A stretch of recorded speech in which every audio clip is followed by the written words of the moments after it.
تیرۆرکردنی موحسین فەخریزادە زانای ئەتۆمی ئێران لە ڕۆژهەڵاتی تاران کاردانەوەی ناوخۆی و نێودەوڵەتی بە دوای خۆی داهێناوە. محەممەد جەواد وەزیری دەرەوەی ئێران ڕایگەیان ئاماژەی بەهێز هەن کە ئیسرائیل زانە ئەتۆمیەکی ئێرانی تیرۆر کرد بێت، هێرشی تون دەکاتە سەر کۆمەڵگەی نێودەوڵەتی و یەکێتی ئەوروپاش و دەڵێ داوا لە کۆمەڵگەی نێودەوڵەتی و یەکێتی ئەوروپا بە تایبەتی دەکەم کۆتایی بەو دەبڵ ستاندارە شەرمهێنەرەیان بهێن و ئیدانەی ئەم کردەوە تیرۆریستیە بکەن. دۆناڵد ترامپ سەرۆکی ئەمریکاش هەرزوو تویتێکی ڕۆژنامەنووسی دیاری ئیسرائیلی یوسی مێلمانی ڕیتویت کردو نووسیوێتی فەخریزادە سەرۆکی پرۆگرامی نهێنی ئەتۆمی ئێران بوو و لەلایەن موسادەوە داواکراو بووە کوشتنیشی گەورەترین زیانی بە ئێران گەیاندووە. 30 نیسانی 2018 بنیامین ناتانیاهۆ لە کۆنگرەیەکی ڕۆژنامەوانیدا بەڕوونی ناوی موحسین فەخریزادە دەهێنێت و دەڵێ ئەم ناوەتان بیر نەچێت.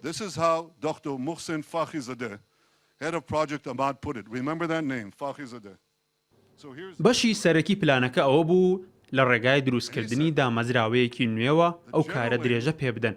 دکتۆر موحسین فەخریزادە سەرۆکی پرۆژەی ئامەد ناوەکەیتان لەبیر بێت. فەخریزادە ئەو دامەزراوەیە بەڕێوە دەبات و دەڵێ ئامانجی سەرەکی ڕاگەیاندنی داخستنی پرۆژەی ئامەدە. بەڵام دواتر دەڵێ چالاکی تایبەت لە ژێر ناوی دۆزینەوەی زانستی بەردەوام دەبێت. خۆتان دەزانن چالاکی تایبەتی چییە؟ ئەمە بە دیاریکراوی ئەوەیە کە ئێران دەیەوێت ئەنجامی بدات لە ڕێگەی چەند دامەزراوەیەکەوە بە درێژایی ساڵ بەردەوامە لە چالاکیەکانی. لە 2018 ئەو چالاکیانە لەلایەن سپاندەوە بەڕێوە دەبرێت کە ڕێکخراوێکە لە ناو وەزارەتی بەرگری ئێران بۆیە تووشی سەرسوڕمان نابن ئەگەر بزانن ئەو دامەزراوەیە لەلایەن هەمان ئەو کەسێک کە دامەزراوەی ئامەد بەڕێوە دەبات سەرۆکایەتی دەکرێت. دکتۆر فەخریزادە زۆرێک لەوانشی کە لە سپاند کار دەکەن هەمان ئەو کەسانن کە لە دامەزراوەی ئامەد کار دەکەن.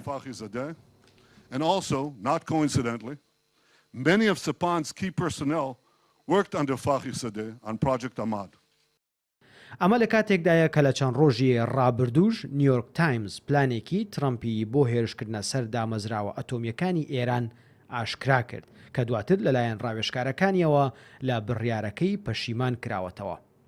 دواتر چەند دەستگایەکی ئیسرائیلی هەواڵی سەردانی نهێنی ناتانیاهۆ سەرۆکوەزیرانی ئیسرائیلیان لەگەڵ مایک پۆمپێۆ وەزیری دەرەوەی ئەمریکا بۆ سعودیە بڵاو کردەوە کە بە گوێرەی میدیا ئیسرائیلیەکان ناتانیاهۆ و محەممەد بن سەلمان لە ڕیازی پایتەخت 5 کاتژمێر کۆبوونەوەی نهێنیان هەبوو و دواتر وەزیری دەرەوەی سعودیە ئەو هەواڵەشی ڕەت کردەوە.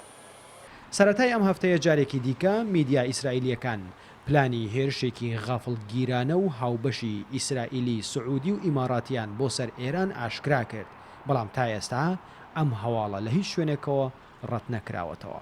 لەبارەی تیرۆرکردنی موحسین فەخریزادەوە ئۆفیسی سەرۆکوەزیرانی ئیسرائیل ئامادە نەبووە هیچ لێدوانێک بدات و تیرۆرکردنی موحسین فەخریزادەش ئیدانە بکات. وەزیری بەرگری ئەمریکاش لە قەتەرە و ئەویش بە هەمان شێوە ئامادە نەبووە کۆمنت لەسەر کوژرانی ئەو زانە ئەتۆمی ئێران بدات. ئێران هەڕەشەی تۆڵەکردنەوە دەکات و دەڵێ لە تۆڵەکردنەوە سڵ ناکەینەوە و بێدەنگ نابین. حوسەین دەهقان ڕاوێژکاری باڵای عەلی خامنەیی ڕێبەری ئێران ڕایگەیان ئەنجامدەرانی ئەو کردەوە تیرۆریستیە پەشیمان دەکەینەوە. دەهقان دەڵێت ئەمریکا و ئیسرائیل لە کۆتا ڕۆژەکانی دەسەڵاتیاندا دەیانەوێت شەڕێک لە دژی ئێران هەڵبگرسێنن.